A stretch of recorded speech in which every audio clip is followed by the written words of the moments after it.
Goedemiddag mensen. Ik doe jullie gewoonlijk in Engels. Ik is Carol Calabas.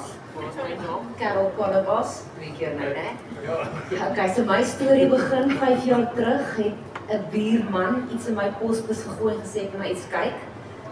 Ek het my oorgerol gaan kyk.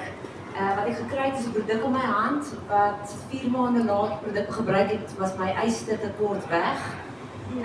My dogter se hart wat aan die ander kant sit en onderste bo is wat konstant bronchitis gekry het. Sy al 6 maande net nie meer dokter toe nie. En ek begin hierdie ding toe nou inkyk en daar wen die tegnologie toe nou 'n Nobelprys 3 jaar terug. Ek weet nie of julle al ooit van glycans gehoor het nie.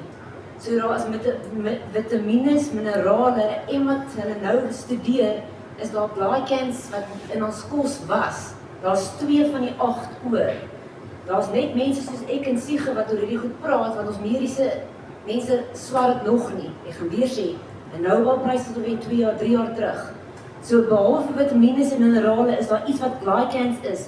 En omdat ons al ons groente en vrugte nou groen pluk, dit word in warehouse gesit, skies vir die Engels daar, groot plekke, en dan word gegas. Teen die tyd wat die goeders op ons rakke kom, is daar 2 van die 8 glycans nodig. Ouer en ouer, jonger en jonger mense word sieker. Kinders word gebore met kanker. Auto-immuun is oral. Waarom mense? Is as gevolg van hierdie 6 glycans wat missing is. Die enigste manier om te hoor is wat iemand soos ek en Siege 5 jaar terug het iemand my vertel. 1 Augustus verlede jaar het ek vir Discovery gefire, ek doen hierdie voltyds.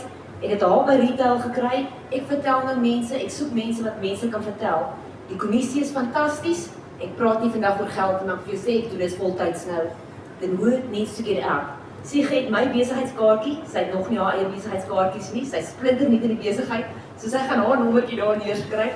Ek gaan vir julle kan help deur haar. Daar is online stuff wat julle kan luister, wat ook al enige iets, informasie wat ons kan stuur. This is not about sales, this is about helping you. Ryk uit na haar. Carol Calabas, Siege Creer. Dankie.